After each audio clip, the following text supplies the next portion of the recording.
tarde, soy egresada del Colegio de Sonora y bueno, hemos estado estudiando temas relacionados con la gestión del agua en los últimos años.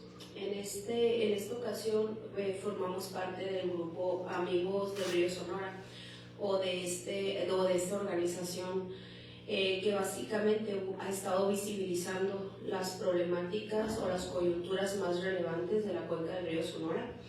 En este caso, aprovechando la intro del evento, voy a hacer una lectura de una petición que se quiere hacer llegar a la Presidenta de la República en el contexto de una declaración que hizo en una mañanera donde se autorizó la construcción de 3 presas.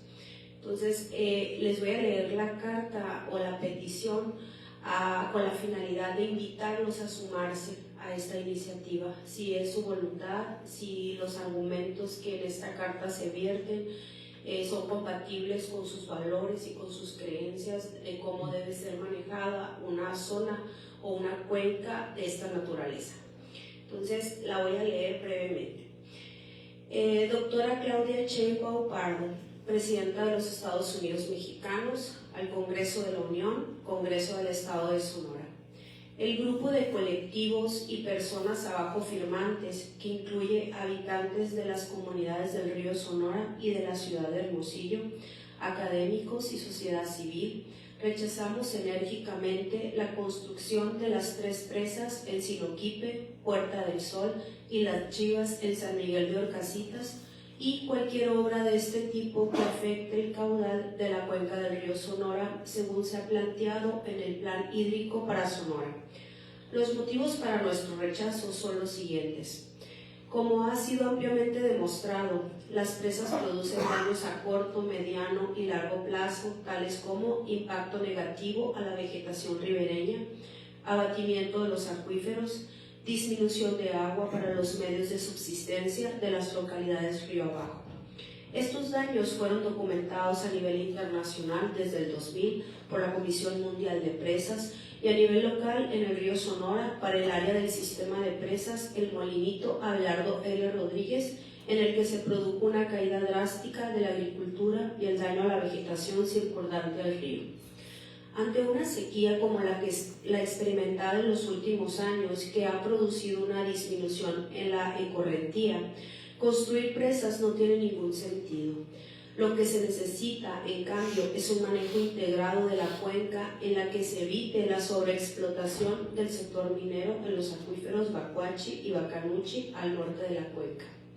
Así, el proyecto de las presas no tiene ninguna lógica en términos de manejo hidrológico, más bien es un proyecto inmobiliario para secar y urbanizar el vaso de la presa Abelardo L. Rodríguez, aumentando la desertificación y acabando con el único reservorio adyacente a la ciudad que provee servicios ambientales que amortiguan el cambio climático. Por ello, urbanizar la presa lejos de solucionar el problema de la ciudad lo agravaría, ya que aumentaría la demanda de agua por el crecimiento poblacional que se detonaría.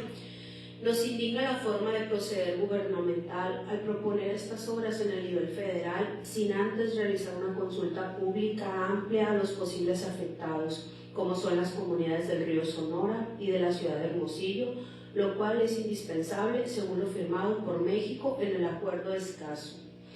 Para solucionar el problema de abastecimiento de la ciudad, proponemos que lo mejor es aumentar la eficiencia de la conducción del agua en la ciudad, pues el 55% se desperdicia en fugas y mala administración.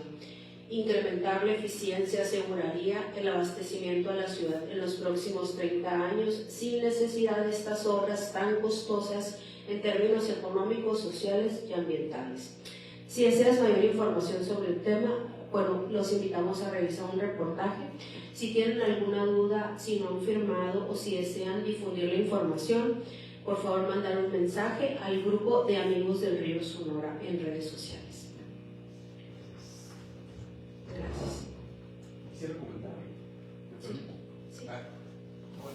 Por supuesto que hay que apoyar.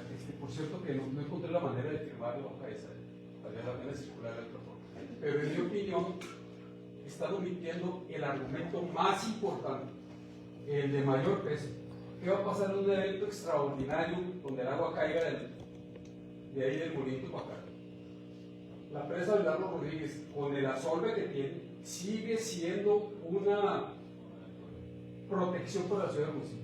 Si seguimos la topografía, en el evento de que se derrame, ¿qué va a pasar con todo el poniente de Hermosillo? Esa es una razón de peso política. Y si no se explota ese argumento, colegas, con mucha frustración yo les digo, no sirve de nada, esto no sirve de nada.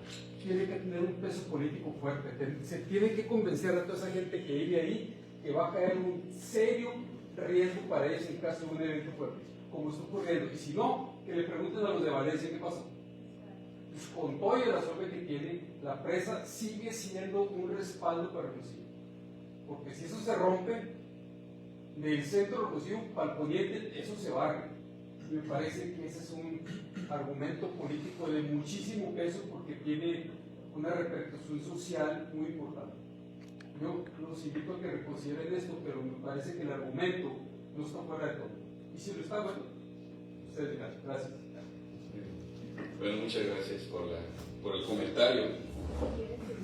A manera de introducción del panel, me gustaría hacer una muy breve reseña de un estudio que realizamos en el sistema de presas de Molinito Abelardo Rodríguez, y va a ser muy breve la introducción porque aquí venimos a escuchar también a los afectados ya de la zona del Molino Camus, La Galera y demás, que es parte de lo que ocurriría de tener más presas en la zona de Sinoquipe, Las Chivas y demás.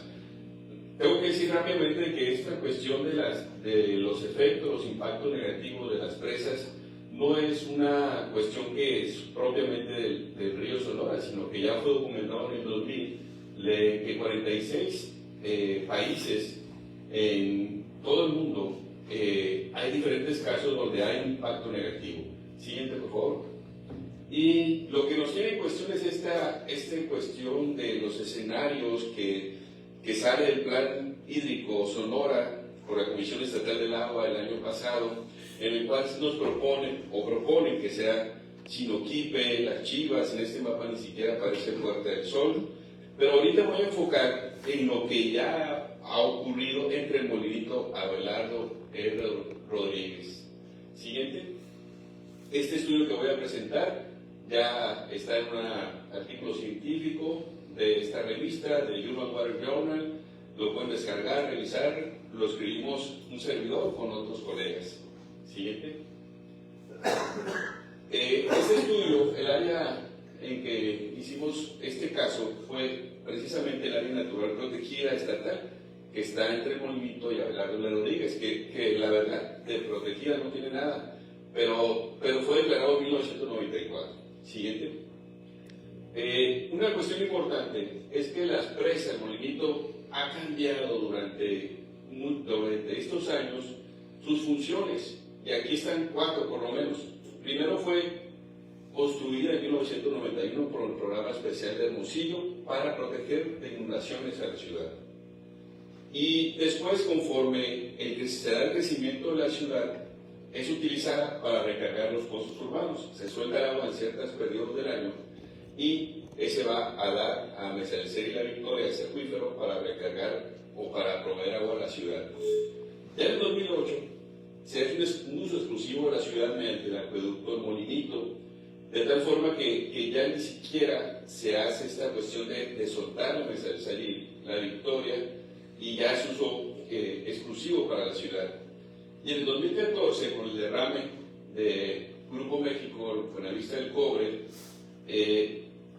la presa Molinito es utilizada para detener estos metales, metalurgias, y que no llegan a la ciudad de Hermosillo.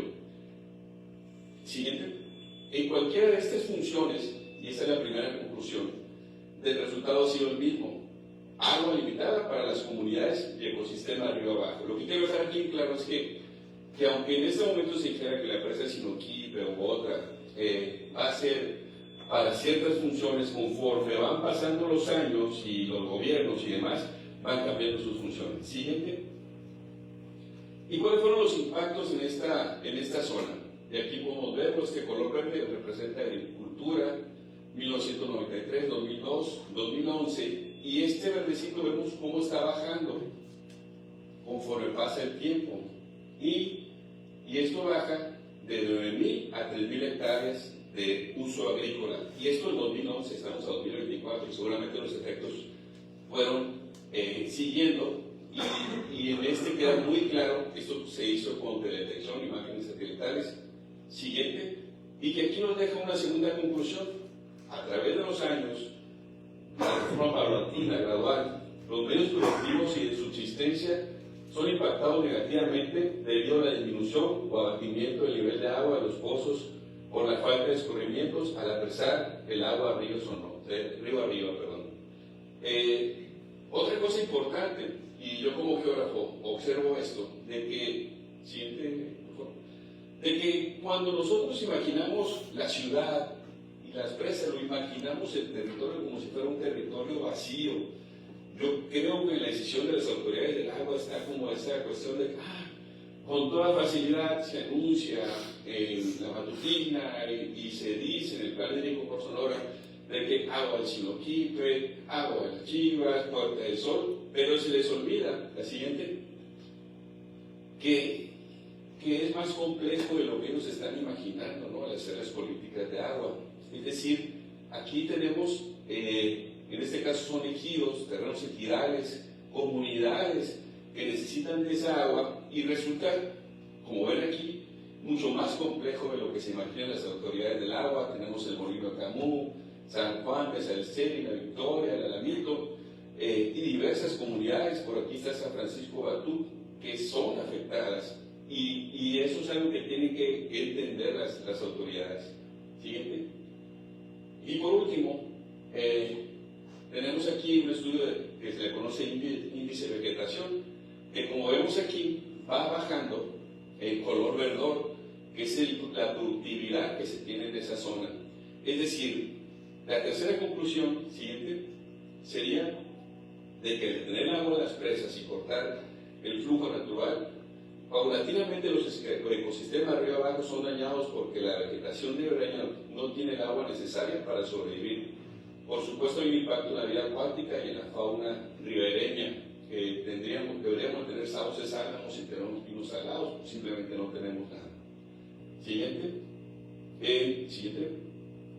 Por último, esto es muy interesante, hay que decirlo muy claramente. En el plan hídrico por Sonora, que fue el que aceptaron a nivel federal, resulta que nos han comentado los que conocieron ese plan hídrico, que sí conocieron del 1 al 5, del capítulo 1 al 5, que es donde viene el diagnóstico de necesidades, gobernanza y demás. Pero el capítulo 6, hasta ellos lo sorprendió, que es donde viene la cartera de obras, donde viene la presa. Y ese fue exclusivamente realizado por la CEA. Entonces, aunque en el plan hídrico por Sonora sería de que, pues hubo consultas en regiones y demás, hay que decirlo, no hubo consulta para los proyectos, ni aprobación pública. Por supuesto, los afectados o los posibles afectados no saben ni siquiera de lo que está ocurriendo hasta que lo fueron anunciando. Por ahora, la consulta es indispensable según lo firmado por México en el Acuerdo de Escazú, donde dice que la participación pública en el proceso de toma de decisiones ambientales y el acceso a la justicia en asuntos ambientales, así como la creación del fortalecimiento de capacidades y la cooperación, es obligatorio. Entonces, eso es muy importante no perderlo de vista. Será mi participación. Ahora le hacemos la palabra. Su nombre, doctor, su nombre, por favor. Sí, mi nombre es Rolando Díaz, soy profesor investigador del Colegio de Sonora. Gracias. Ahora le vamos a ceder la palabra a la doctora Lara Cornejo. Ella es bióloga por la Universidad de Guadalajara, doctora en biociencias por la Universidad de Sonora, se especializa en el estudio de sistemas socioecológicos a través de métodos mixtos para la valoración espacial e integrada de servicios ecosistémicos y procesos de toma de decisión. Participa en iniciativas multisectoriales desde la academia y la sociedad civil para la elaboración e implementación de proyectos dirigidos a la sustentabilidad ambiental y el bienestar humano. Actualmente colabora con diversas asociaciones civiles a nivel local e internacional. Muchas gracias. Buenas noches. Bueno, voy a poner por allá. Hola, buenas noches. Voy a hablar un poquito sobre 3 cosas que pensé que eran importantes para el día de hoy. Una de ellas es algunas cuestiones súper básicas de lo que es el cambio global y por qué es importante para nosotros ahorita. Algo sobre mi trabajo de investigación que hice durante la maestría y el doctorado que tiene que ver con los ecosistemas ribereños. Y también un repaso sobre esto que hizo la Comisión Internacional de Presas, como lo que mencionó ahorita el doctor Díaz, de todos estos antecedentes internacionales que ya hay y evaluaciones de presas y por qué ya no son una infraestructura viable, ¿no? Y también alternativas, porque dentro de todos estos conflictos siempre lo que estamos buscando pues son alternativas, ¿no? ¿Qué podemos hacer aparte de las presas para cubrir nuestras necesidades hídricas y de energía, ¿no? Entonces, si te vas a la primera, rapidito nada más hablar sobre el cambio global, que es una cosa muy complicada el cambio global, ¿no? Son varios procesos que están ahí, incluyendo el cambio climático y el cambio de uso de suelo. Estos dos son sumamente importantes para nosotros aquí en zonas áridas, ¿no? Ya estamos viendo las sequías prolongadas y los eventos climáticos extremos, ¿no? Y obviamente tenemos también muy presente el cambio de uso del suelo, que es algo que impacta de manera principal a los ecosistemas y a la integridad de nuestro suelo, ¿no? Entonces, nosotros, en donde yo trabajé con el grupo de investigación con quien yo trabajé en el DICTUS, en el Unison, nos concentramos mucho en analizar las dinámicas de cambio de uso del suelo en todo Sonora y en específico en los ecosistemas ribereños de cuencas principales y cuencas icónicas como lo es la cuenca del río Sonora, ¿no? Entonces nos enfocamos mucho en como que evaluar la integridad ecológica de los ecosistemas ribereños, que son muy reducidos en Sonora, no tenemos muchos, sabemos que están altamente perturbados y altamente fragmentados, pero vamos a ver que son sumamente importantes, no nada más desde la parte ecológica, ¿no? Pero desde la parte social y cultural, pues representan ecosistemas muy importantes. Y pues básicamente yo trabajé en la zona del río San Miguel y en la zona del río Sonora, utilizando herramientas de percepción remota también, cosas similares a las que presentó el doctor Díaz, pero nosotros también exploramos lo que hay de recursos disponibles, de imágenes satelitales para poder tener una visión más detallada de lo que es la vegetación ribereña indicadora de presencia de agua, que van a ser las alamedas y los sauces. Como están en una extensión bien reducida, o sea, son muy poquitos, cubren muy poquitas hectáreas, va a haber ciertos productos de imágenes satelitales con las que no lo vamos a poder detectar. Entonces nos concentramos mucho en buscar imágenes satelitales de alta resolución para poder mapear estos corredores ribereños, específicamente en el río Sonora, ¿no? Y eso es parte más o menos del trabajo que hicimos. Y si te vas a la siguiente, vemos nada más rápidamente el mapa de la subcuenca del río San Miguel, en donde caracterizamos ciertos sitios a lo largo del río en cuanto a su grado de perturbación, ¿no? Dependiendo de las actividades que se desarrollan alrededor de esos sitios, teniendo obviamente sitios más perturbados en la parte del sur, que es en las que están más cerca de la ciudad de Hermosillo y las que también tienen ciertas actividades extensivas agrícolas, como por ejemplo las nogaleras y todo esto que va a causar una disminución en la presencia de agua para la vegetación ribereña, ¿no? Y esta es la parte del río Sonora en donde trabajamos, que le llamamos como la subcuenca media del río Sonora, más o menos en la región entre Arizpe y Ures. Entonces aquí nosotros hicimos un mapa de la vegetación del corredor y esta parte rosa es la que yo les puedo decir con certeza que es el mapa de los sauces y de los álamos, que viéndolo en esta escala no es tan visible, ¿no? Entonces es como que una prueba más de lo poquito que nos queda de estos ecosistemas y de por qué son tan importantes, ¿no? Y si te vas a la siguiente, a grandes rasgos, lo que encontramos Al final de la presentación les voy a dar una serie de recursos con todos los enlaces a todo esto, entonces si quieren consultar de manera detallada los artículos que ya están publicados y que son de libre acceso, ahí les voy a compartir esos vínculos, pero a grandes rasgos lo que encontramos en el río San Miguel es que hay una gran diversidad en la composición de estos ecosistemas ribereños. Hay algunos todavía con álamos y sauces y otros en donde ya estamos viendo más especies, por ejemplo, de los mezquitales o de los matorrales desérticos adyacentes, lo que nos está sirviendo como indicador de que ya se están desertificando estos sitios de ecosistema ribereño debido a la sobreexplotación del agua. También vimos que la vegetación ribereña es indicadora de la presencia de agua cuando hay álamos y sauces, y esta vegetación va a tener mayor productividad. Ahorita el doctor Díaz mencionó un índice de la vegetación que es indicador de productividad, y ahorita les voy a decir por qué es tan importante cuando hablamos de productividad de la vegetación, ¿no?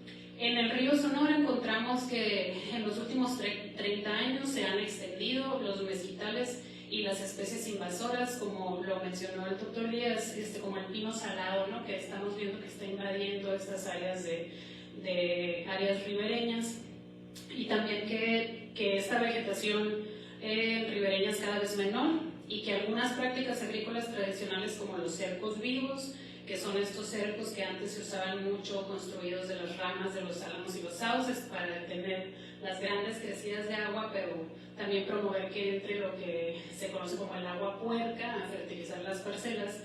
Estas prácticas pueden promover también beneficios a los ecosistemas y a los humanos, porque básicamente están restaurando el ecosistema ribereño, pero utilizándolo para algo muy específico, ¿no? Que es proteger las parcelas y fertilizarlas.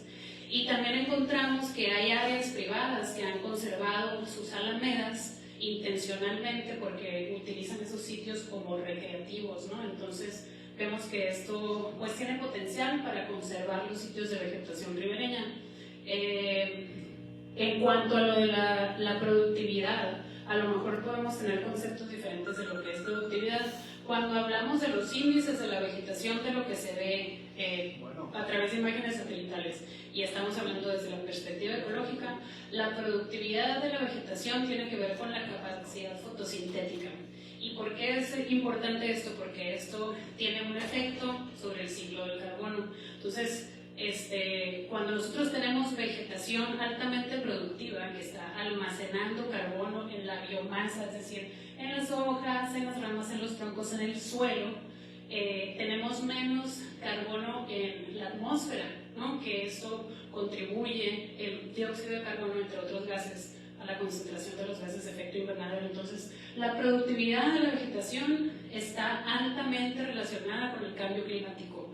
No es cualquier cosa cuando decimos, este es un ecosistema altamente productivo, y en otros estudios del mismo grupo en donde hemos colaborado, encontramos que inclusive estos, por más pequeños que sean, por poquitas hectáreas que cubran, van a ser a veces más productivos que inclusive los bosques de encino, ¿no? Es lo que se ha encontrado.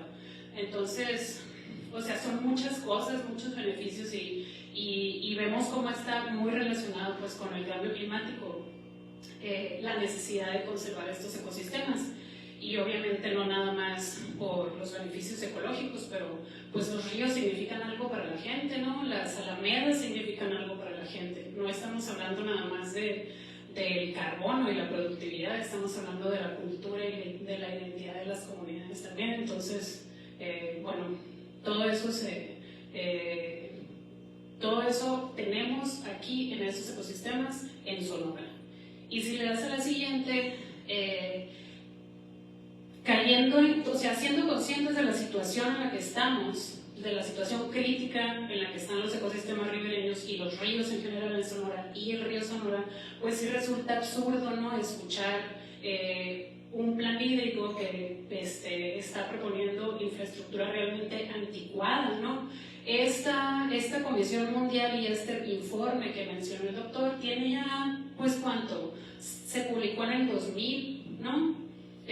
Hace mucho, pues, ya que a nivel internacional se sabe que las presas tienen un montón de impactos negativos en las comunidades y en los ecosistemas. ¿Por qué estamos como atrapados en el tiempo en Sonora? si ya se sabe todo esto desde hace un montón, ¿no? Entonces, si le das a la siguiente, podemos ver algunas de las conclusiones principales de este informe, en donde esta comisión dijo que a pesar de que las presas contribuyen al desarrollo, tienen un costo inaceptable, ¿no?, en términos sociales y ambientales, y que hay otras alternativas, ¿no?, para cubrir esas necesidades, para proveer agua y energía, como lo que estaba diciendo antes. Y si le das a la siguiente, algunas de sus recomendaciones son que ninguna represa se debe construir sin la aceptación demostrada y sin el consentimiento libre, previo e informado, y que hay que diagnosticar las diferentes alternativas hídricas que tenemos, también evaluar la infraestructura y los proyectos que ya tenemos, o sea, qué tan eficientes son los proyectos que ya existen, como lo que presentaba Noemí en el panel pasado del sistema local de gestión de agua, ¿cómo está? Pues está mal, ¿no? Entonces, ¿por qué no invertir en mejorar eso antes que proponer nuevas cosas? Y si le das a la siguiente, ya para terminar, les voy a dar unos ejemplos a pequeña escala de iniciativas que están desarrollándose en Sonora, principalmente al norte de Sonora, que van a contribuir a la recarga de los acuíferos, a la restauración de los ecosistemas ribereños y de los ríos y de los mantos freáticos. Por ejemplo, en algunos ranchos en el norte, hay un proyecto que se llama Ranchos Sustentables de Sonora, que lo está llevando a cabo una organización que se llama la Alianza de las Islas del Cielo, y básicamente ellos están construyendo en ranchos privados con ganaderos estructuras así muy sencillas como gaviones y trincheras de piedra para lograr que se controlar la erosión, es decir, cuando llegan las lluvias que no arrastre con todo el suelo, que se formen pequeños estanques de agua. Eso promueve la captación de agua, también la recarga de los mantos freáticos, ¿no? Aparte están haciendo protección de las áreas ribereñas para evitar que entre el ganado, promover la regeneración de la vegetación nativa ahí. Hay otro ejemplo también al norte, al noreste, cerca de Guapeta, hay un rancho que se llama Rancho Cuenca Los Ojos, en donde igual construyendo esta infraestructura así que nosotros vemos como pues bastante fácil, ¿no? Bastante a pequeña escala pero efectiva. Fíjense, estas personas de este rancho, en el tiempo que han trabajado ahí, han logrado restaurar 10 kilómetros del río, en donde antes ese río ya estaba seco, no había nada de agua y ahora corre todo el año. Y aparte han restaurado 800 hectáreas de vegetación ribereña y ha ayudado a que se recarguen los mantos freáticos. Entonces, esas son cosas súper chiquitas que se están haciendo en lugares aislados de Sonora, pero se están haciendo, ¿no? Si le metiéramos a esto los 1.500 millones que le van a meter a las presas y viéramos estos ejemplos replicados a lo largo de todo el río Sonora, tendríamos 800 hectáreas de vegetación restaurada, podríamos tener miles, ¿no? Y ya. Ahí están esos primeros 3 son los artículos de los que les hablé, que están en acceso abierto. Esta es el reporte de la Comisión Mundial de Represas, pero está redactado a forma de guía ciudadana. Entonces trae recomendaciones para diferentes grupos de actores de la sociedad civil de cómo usar y cómo interpretar los resultados del informe.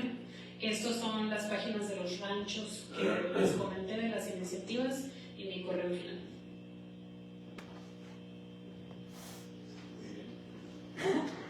Bueno, muchas gracias Ahora damos la palabra a uno de los 2 afectados que van a platicar en este momento. Sergio Miranda es presidente de la Unión de Riego El Orégano, también suscrito ayer a La Galera, Jacinto López, que está abajo precisamente de la presa del Molinito. Entonces les cedo la palabra. Muchas gracias. Gracias, señor. Bueno, como bien dijo ahorita el doctor, soy Sergio Miranda Verdugo, presidente de la Unidad de Riego El Orégano, aguas abajo de la presa del Molinito, pero también miembro del Consejo de Cuenca Alto Noreste desde 2009, ¿no? En el caso particular de las unidades de riego El Orégano de la comunidad Jacinto López y el canal bajo el Distrito Molino no se han respetado los derechos de agua de uso agrícola, y esto se agravó más con la contaminación provocada por el grupo médico por el derrame del 6 de agosto de 2014. Se acerca el micrófono, por favor. A esto se le suman las mismas autoridades, no respetan los acuerdos que ellos mismos se elaboran. Me refiero a que dentro de la manifestación de impacto ambiental, en la página 29 hay un punto donde estipula y ordena una de las condicionantes para que se construyera el acueducto del Molinito, era que se iban a respetar los derechos de usos agrícolas existentes y que para eso se iban a crear las obras necesarias para que se continuara con esta actividad agropecuaria, ¿no? Siguiente. De hecho, aquí está textualmente cómo es lo que dice realmente el documento, y también existe aparte, después de eso, que se creó el convenio de políticas de operación del mismo acueducto, en el que también en la octava cláusula, sí, en su primer párrafo, establece que la comisión considerará las concesiones existentes de uso agrícola que ascienden a 3.981 millones de metros cúbicos.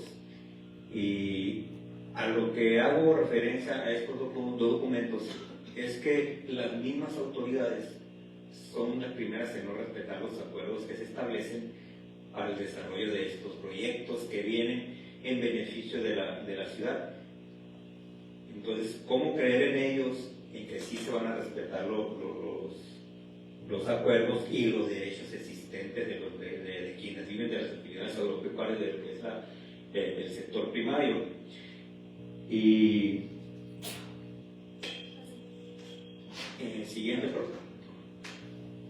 En el punto número 2 de la misma cláusula también se especifica que el acueducto empezará a operar a partir de que la presa tenga un almacenamiento de 10.27 millones de metros cúbicos, lo cual se ha violado en un sinnúmero de ocasiones y por muchos años.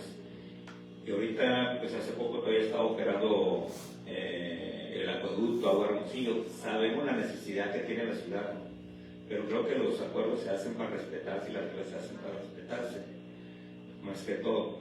Pero también voy a hacer, dentro de esto, voy a citar un poco primero que nos dicen a nosotros como usuarios de agropecuarios, es que la ley dice que la prioridad es consumo humano, que el artículo 4 de la Constitución así lo establece, pero también dentro de la misma Constitución, en el artículo 25 también se estipula que el Estado proveerá lo necesario para el desarrollo social y económico de las comunidades rurales, de grupos indígenas, etcétera, etcétera.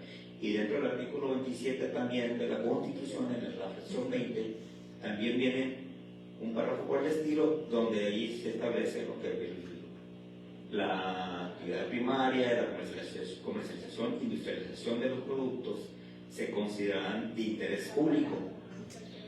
Entonces, ahí también nosotros como productores, pues estamos protegidos de la Constitución, pero también dentro de la Ley de Aguas Nacionales, en el artículo 15, fracción 5, que es de políticas hídricas, también establece que la Comisión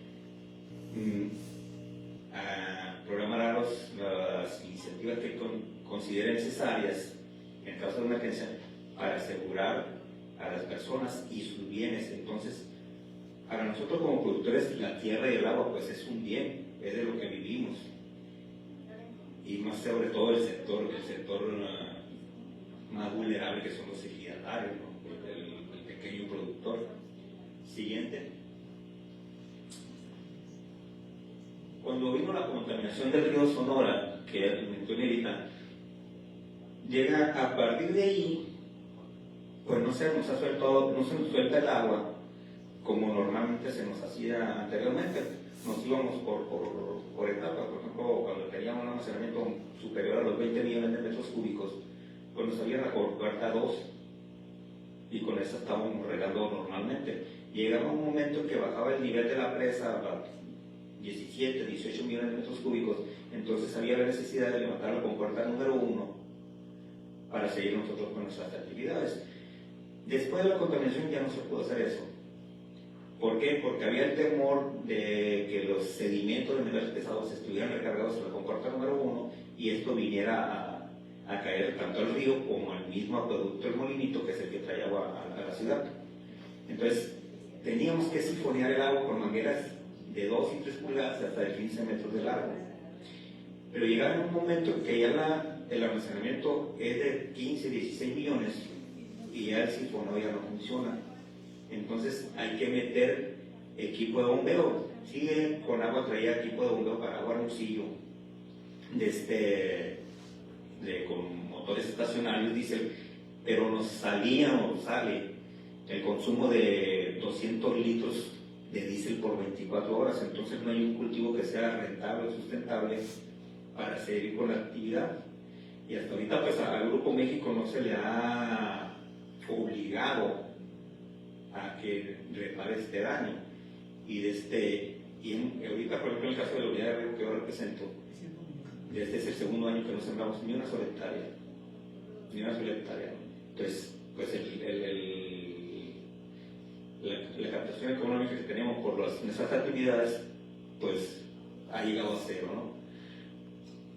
Y también estuve como presidente del COTAS Mesa de Serie, que es el Comité Técnico de Aguas Subterráneas. En ese periodo me tocó a mí ver cómo año con año, lo que ya comentó el doctor, la superficie de producción ha disminuido considerablemente. Lo comentaba la otra vez, si se van a San Juan, a San Bartolo, yo creo que tienen si acaso el 10% nomás del área cultivado, trabajando. Si se van a la Mesa de Ser igual, si se van al Realito, pues por el estilo, y así en toda la área. Entonces es algo muy visible, y como lo comentó el doctor Rolando Díaz. Entonces, siguiente. Aquí le pregunté, ¿a qué construir más presas? Resulta incongruente construir más presas en una cuenca que llueve poco. Por su lógica, sentido común, vemos que las presas existentes del inicio de las 80 no se han puesto ni siquiera el 80% de su capacidad total. Mi pregunta es, ¿de dónde va el gobernador a sacar el agua que requiere la ciudad para llenar las presas? Lo comentaba ahora un chavo y lo comenté con el doctor Héctor Arias. Él andaba en una reunión de Naciones Unidas precisamente respecto al tema de la sequía, y yo hice este comentario: para que las presas de dónde van a sacar el agua. Y la respuesta del doctor fue que no sabía por qué los políticos pensaban que las presas generaban agua. Y pues es un comentario muy acertado, ¿no? Se habla y se busca de solucionar el abasto de la ciudad de Hermosillo, pero no se habla de solucionar el abasto de agua para las comunidades de la zona rural oriente de la misma ciudad, las cuales también padecen este mal. No tienen el agua para consumo humano necesaria. Ninguna de las comunidades del área rural, San Juan, San Bartolo, Merced, Batú, Tronconal, San Pedro, sufren de lo mismo, pero la preocupación es Hermosillo para ellos, no es la comunidad rural. Para ellos allá no hay gente, allá no hay humanos, ¿no? Se concentran en Hermosillo únicamente, siendo que de allá se traen el agua. Por eso se han secado, hay tantas superficies sin sembrar, porque el agua se la han traído para acá, para la ciudad de Hermosillo, sin que haya una compensación política o económica para los productores de esa área. Siguiente. En mi forma muy particular de pensar, pues lo que ya se ha comentado mucho, una de las alternativas para solucionar el abasto de agua de Hermosillo es renovar la infraestructura hidráulica de la ciudad para reducir las pérdidas por fugas y con ello el deterioro del pavimento, porque pues con las fugas pues también es otro tema el pavimento, de que se deteriora y iba otro chorro de dinero injustificado, vamos a decirlo, ¿no? La otra es ajustar al Grupo Mágico con el acaparamiento de concesiones de agua. En este tema, pues muchas veces le dice uno a la Conagua el acaparamiento de agua. No es que las adquirieron de forma legal, pero una cosa es que las adquieran de forma legal y otra cosa es que estén acaparando de esa forma legal en un volumen excesivo de concesiones, ¿no? Usar los recursos que se pretenden para la construcción de las presas en construir obras de recarga. De hecho, en el Mesa de Serie Victoria hay 2 proyectos ya de obras de recarga para el acuífero, hay otro en el Sanjón, que te recuerdo que alrededor de 11 millones de pesos, nomás las 2 obras de recarga de la Mesa de Serie, y aquí le quieren invertir 7 mil millones de pesos a una obra pues, que sabemos que no va a ser la solución para Hermosillo. La otra es ver cuál es el costo de traer agua de los drenes del Valle de Yaquito. Muchos sabemos que mucha del agua que usan para la agricultura en el Valle del Yaqui va a ir para el mar. Entonces, ¿por qué no pensar en traer esa agua que se está yendo al mar y traérsela donde se beneficiaría la misma ciudad de Obregón, Empalme, Guaymas, San Carlos y por último Hermosillo? Al final de cuentas, hacer una desaladora pues también es bombear agua de abajo hacia arriba para traerla para acá, y acá se beneficiarían más municipios y más gente, obviamente, y se repartirían el gasto de la obra. Pues otra es realizar un estudio en la ciudad de Hermosillo. A mí me ha tocado ir por lo que es lo que era el río Sonora, con un compañero de trabajo, y en esa área me toca ver muchas veces, y en gran parte del año, que hay encharcamientos ahí que duran bastante tiempo. Entonces es también un humedal que creo que no se ha visto o no se le ha considerado, y muy probablemente ahí debe haber agua en el subsuelo. Creo que habría que hacer un estudio también de si ahí en esa área pues hay la disponibilidad de agua para, en cierto modo, solucionarle el abasto de agua a esa zona de la ciudad de Hermosillo. La otra, pues como yo le he comentado en muchas reuniones del Consejo de Cuenca, es esto: regular la construcción de represas también. Muchas veces vemos que llovió bastante, suficiente, pero no le cayó a la presa. ¿Por qué? Porque esa agua va a caer primero los represos. Se tienen que llenar primero los represos para que después el agua excedente que venga ahí corra hacia el río Sonora. Siguiente. Y conclusiones, pues esta historia nos debe hacer reflexionar por las consecuencias que puede ocasionar la construcción de más presas. En referencia a todo lo anteriormente comentado, es difícil creer que las autoridades protegerán nuestros derechos constitucionales a un desarrollo económico y social que no solo es considerado a las comunidades rurales y municipios del río Sonora, estoy pensando también en la misma población de Hermosillo. Por eso es necesario hacer un frente común en contra de la construcción de las mencionadas presas.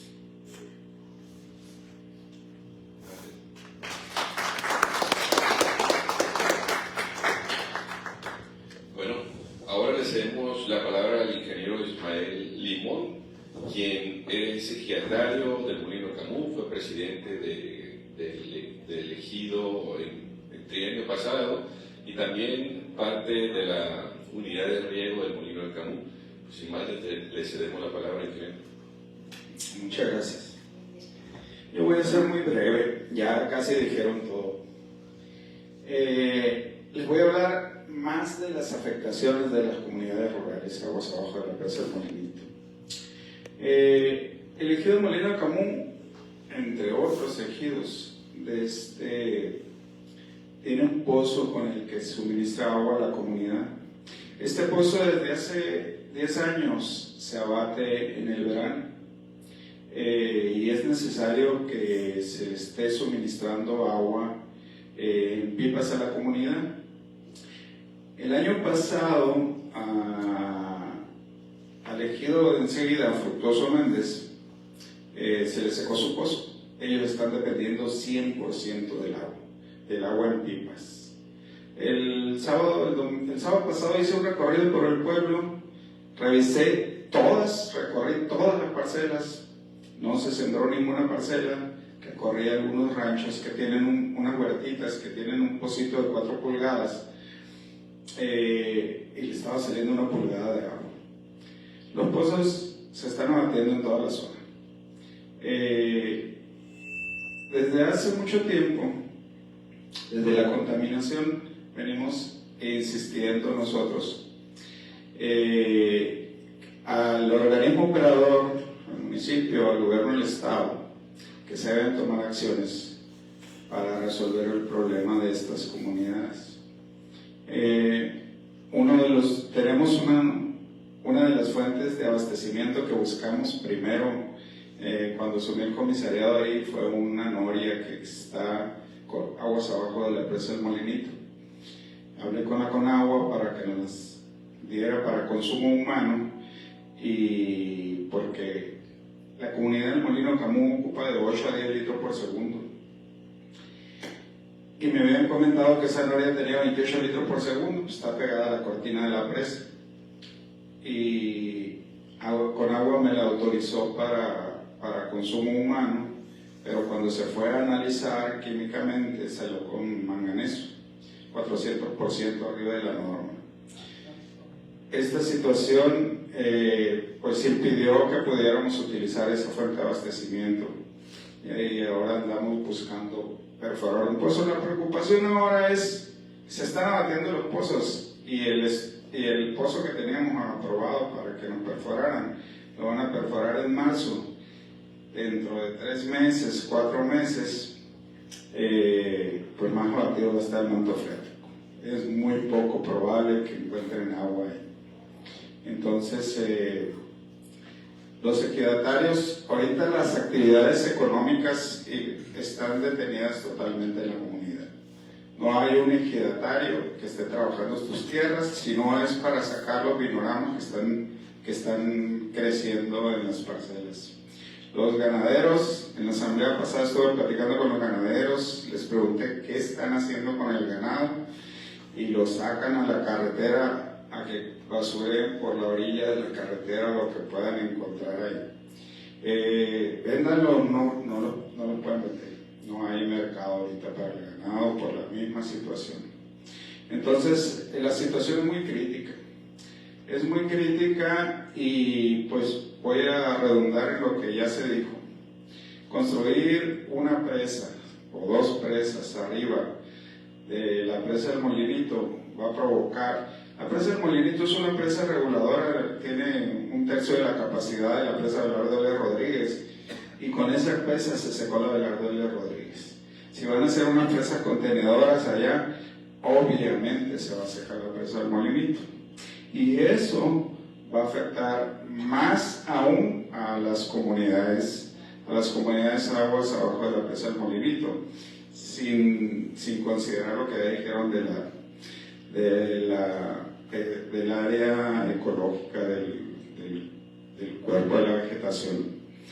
Entonces, pues está muy grave, el tema lo veo muy grave. Yo tengo mañana una reunión con el diputado local de nuestro distrito y una de las sugerencias que les hacía yo aquí a los compañeros es que fuéramos escuchados y para que nunca nos han consultado, nunca nos han informado del proyecto, no lo conocemos, no conocemos la capacidad de las pretendidas presas, conocemos la ubicación porque alguien nos los comentó por ahí, pero realmente nadie se ha acercado a decirles, señores, vamos a hacer este proyecto, no nos han pedido opinión para nada. Entonces, yo creo que necesitan escucharnos los diputados del Congreso en el Pleno y vamos a solicitar una audiencia, todos los afectados, los especialistas, les vamos a pedir que nos acompañen para exponer esta situación. Una vez que se resuelva la reunión esa, yo creo que tenemos que irnos un poquito más arriba dependiendo de lo que suceda allá en la presidencia o con el gobernador, pero necesitamos activarnos y hacer algo porque está muy grave la situación. Estaba informándome ayer sobre los pronósticos del clima para el próximo año y este fin de año, la temporada invernal, y no se ve nada del agüeño. Entonces, esta situación se va a ir agravando conforme vaya pasando el tiempo. Muchas gracias, esa es mi opinión. Muy bien, muchas gracias. Pues no sé si alguien quisiera hacer un comentario, puede pasarle aquí si gusta para que lo vean aquí en la cámara también. Buenas tardes, soy Joaquín Corella. Quizás el comentario puede parecer anecdótico. Soy kayaquero, llevo más de 40 años kayakeando en la presa del Hermosillo. Me han tocado las cuotas más altas, las más bajas, las sequías, pero formo parte de un grupo de kayakeros que llevamos muchos años aprovechando las aguas de la presa. Cuando llega al 1,5 millones, 2 millones, ya nos permite pasar todo el día remando. Y lo hemos usado durante muchos años y somos apoyando a la cooperativa de pescadores que es la Águila Calva, una cooperativa que está ahí en la presa, y hemos pasado mucho tiempo tomando fotos porque estamos desarrollando un libro que se llama Las aves del Hermosillo, que es un fabuloso lugar para tomar fotos a todas las aves migratorias. Y hemos ido constantemente allá, tenemos una relación con la gente de los pescadores, que ahorita están inactivos, por supuesto, y me pidió, por cierto, Margarito, el jefe de la cooperativa, pues que le ayudemos a mandar una carta a Claudia Sheinbaum para que proteja sus fuentes de empleo. Fui hace 15 días a la presa para tomar unas fotos, tratando de ver si había todavía pelícanos blancos. Le hablé a Margarito, Margarito, ¿está la llave funcionando todavía? No, me dice, ya no hay llave, hay entrada libre. Voy a ir mañana a tomar unas fotos, le dije, me fui a la presa, entré al campamento de los pescadores y estaba lleno de gente. Pregunté por Margarito y no sabían quién era Margarito, y ya les pregunté, no, los pescadores están allá, me dijeron, bueno, me metí a la presa, el camino que siempre usamos para llegar al agua, y se vino un pick-up de lujo siguiéndome, con una moto atrás, ya me paró un tipo grande, rudo, que me dijo que no podía pasar, que era el dueño de la presa, no permitía que la gente estuviera yendo. Llevo 50 años yendo a la presa. Y pues ya empecé a discutir con él, ya le dije que Margarito, que la ecología, que fui presidente del UMAC, que todo, y me dijo pues que de muy mala gana me dejaba pasar, pero que siempre que fuera tenía que avisarles porque el dueño de la presa, no permitía la pasada. Ya después uno de los pescadores me dijo que es un grupo delincuencial que está establecido en el vaso de la presa y que están haciendo una especie de ruta que va hasta la cementera, están sacando cementos, de hecho, son buena gente, nos regalan sacos de cemento, me dice. Y parece que también están haciendo daño a los vagones del ferrocarril, porque entonces lo que quiero decir yo es que ya la presa está tumbada. Que la parte de bienes raíces que se viene de la presa, y ahora ya nadie nos atrevemos a ir a ese lugar, porque pues es realmente amenazador a las personas que están ahí. Entonces yo pienso, algo serio está pasando ahí. Muchas gracias, señor. Si gusta pasar acá, quizá. Muy bien, perdón. Alfonso. Perdón, Alfonso, puedes saber. Bueno, me acabo de comunicar con Joaquín Murrieta. Él se dedica a cosechar agua en Tucson. Y él nos comentaba que traen un proyecto para que en 20 o 30 años el agua corra por el río Santa Cruz. El río Santa Cruz cruza la ciudad de Tucson y con ese trabajo que han venido desarrollando cree que lo pueden lograr, contrario a lo que se está planeando acá, de que no fluye el agua por el río Sonora. Eso es verdaderamente preocupante.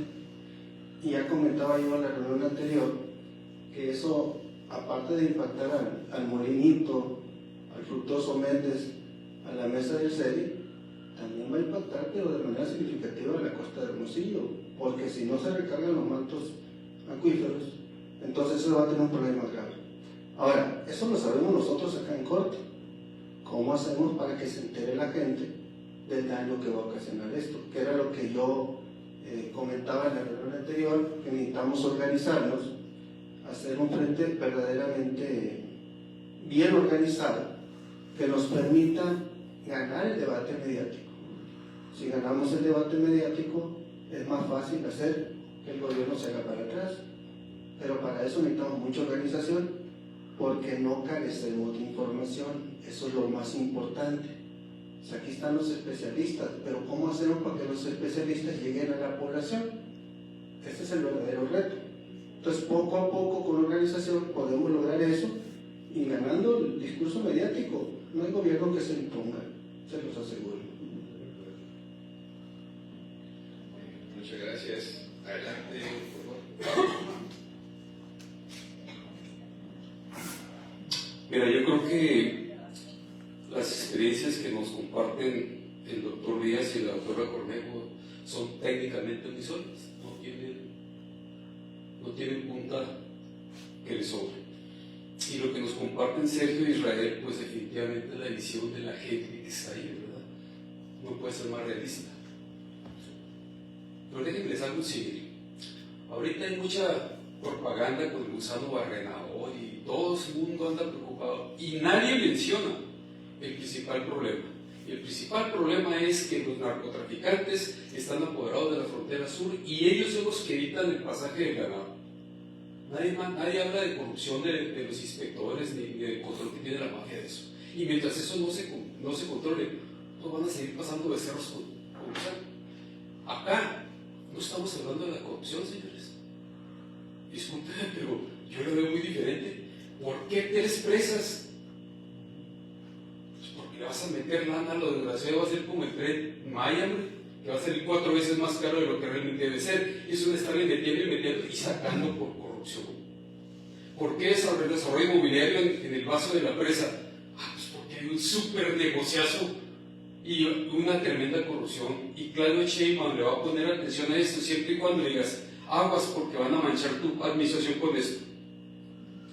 Si no se menciona eso, colegas, no va a pasar nada más que van a hacer lo que les esté garantizado.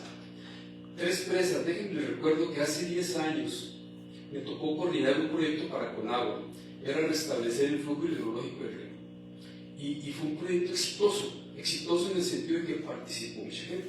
Y se compilaron ahí las opiniones de 500 actores del agua a todo lo largo y ancho de la cuenca. Y se presentan alternativas. Algunas yo creo que ya no son viables, ¿verdad? Pero al menos al director de Conagua se le entregaban. Estas son las 3 acciones estructurales que la gente quiere. Entonces, si le llega lana, pues esta puedo usar la acción número 4. Y no hay que le brinque, pues al final de cuentas fue la gente lo que hizo. ¿Sí?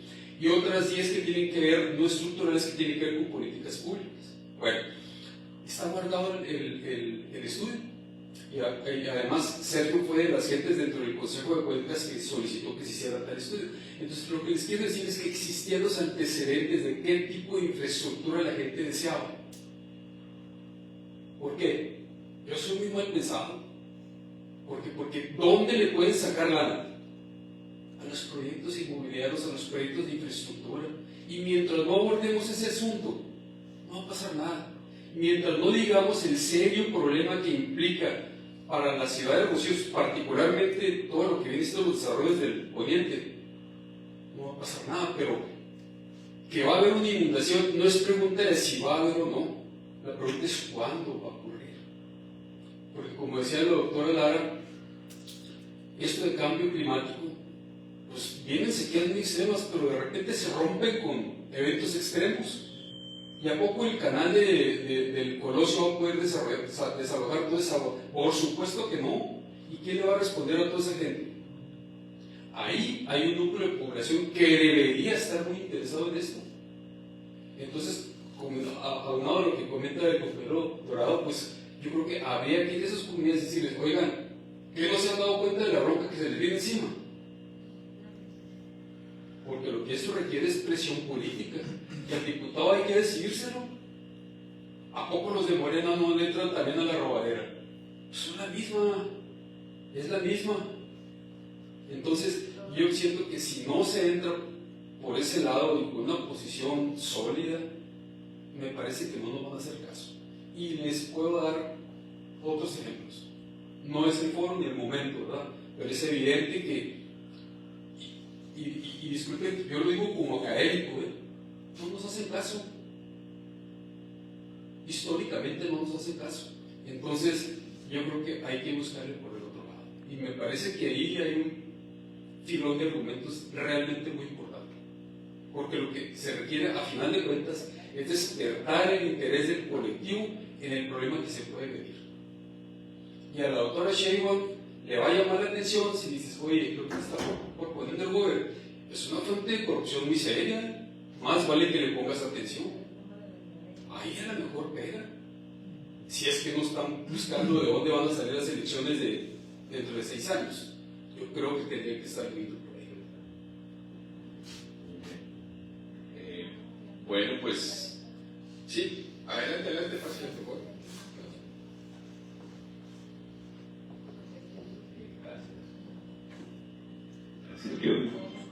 Mi nombre es Juan Antonio Pavlovich, soy profesor de la Universidad de Sonora, pensionado. pero hemos estado siempre muy en contacto con este problema de, en primer lugar, de la contaminación del río Sonora desde hace 10 años. Nosotros siempre estuvimos preocupados por concientizar, ser consciente de la gente del problema tan grande que se venía encima. Y hasta ahorita no ha pasado nada, ahorita lo que ha pasado es la consecuencia de la contaminación, pero el gobierno no ha hecho nada, los gobiernos no han hecho nada, ni siquiera el de López Obrador, que ya pasaron 6 años y no puso remedio a esa situación, ni siquiera tocaron al Grupo México, y eso lo sabemos todos, y no ha cambiado ni las políticas, ni las concesiones, ni siquiera el contrato colectivo de trabajo de los mineros de la sección 65 de Cananea, que están en huelga precisamente principalmente por razones de higiene y seguridad en la empresa, ¿no? Entonces, argumentos hay académicos, científicos, pruebas de la contaminación del río, de los pozos y de la afectación del plomo en la sangre de miles de personas que viven a la orilla del río, y es evidencia completa respecto a ese derrame. Ahora, el proyecto que quiere justificar para realizar en el río Sonora es un proyecto a todas luces, ¿a quién beneficia que se quede el agua arriba? Porque no les alcanza. Han multiplicado hasta el 1000% la minera de Cananea su producción respecto a 1990, cuando de ser una empresa del Estado se hizo empresa particular del Grupo México, principalmente de Germán Larrea. Todos estos son intereses particulares que muchos científicos, de comillas, han avalado y han protegido porque les pagan, porque los contratan, porque los ocupan para justificar el gran deterioro ambiental que están causando desde entonces. Entonces, ahorita yo entiendo la proposición de ir por partes con el diputado Norberto Barraza y con otros, pero ahí mismo tienen a Dani Figueroa, por ejemplo, que es minero, compañero del mismo clan. No podemos aspirar a que los políticos puedan resolver este problema por ninguna vía. Lo único que podemos pensar que van a hacer los políticos es retardarlo, es dar promesas, es decir, vamos a verlo, vamos a estudiarlo, así como el gobernador Alfonso Durazo mandó hacer estudios nuevamente para ver si se comprobaba que la gente tenía plomo en la sangre y que si los pozos estaban contaminados. Cuando está por sus mismos estudios está comprobado. Entonces, compañeros, la propuesta no es utilizar una sola vía, sino construir un sujeto social. ¿Qué es un sujeto social? Es el que reclama un derecho o una serie de derechos que se están violando por parte del propio gobierno. El sujeto social reclama a través de las movilizaciones. Ahorita lo decían los compañeros, ganar los medios, ganar a la gente, concientizar a la gente, pero otra cosa es la movilización de la gente. Plantarse enfrente del Palacio de Gobierno y hacer que se vea en los medios y en todas partes que hay un reclamo social concreto, objetivo, con argumentos claros.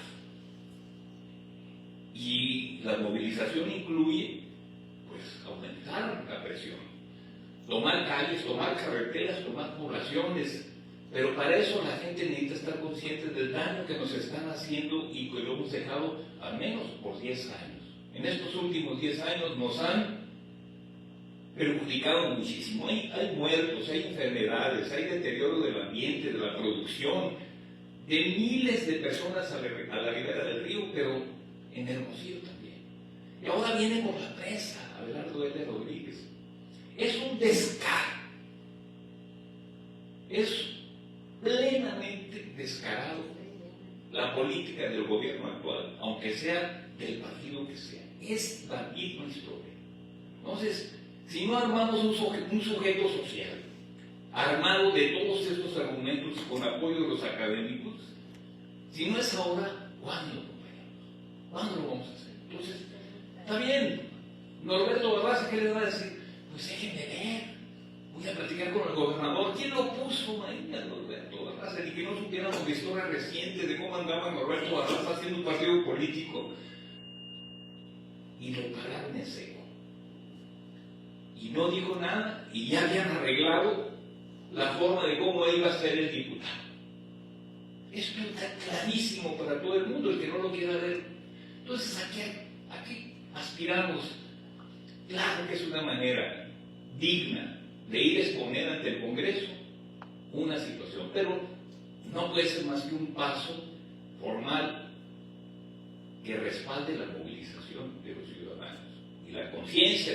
Ahorita lo decía el compañero también, decía, hay que ser conscientes de toda esa gente, de todo el daño que nos están haciendo. Entonces es un sujeto social que se llame Amigos de Río Sonora o afectados o como quiera que sea, pero no podemos aspirar a que después de 10 años de una tragedia ambiental reconocida en todo el mundo, que sigan viene por lo demás. Algunas compañeras y compañeros dicen, quieren desaparecer a la gente del río, de toda la cuenca del río, porque ahí hay metales, lo que les interesa.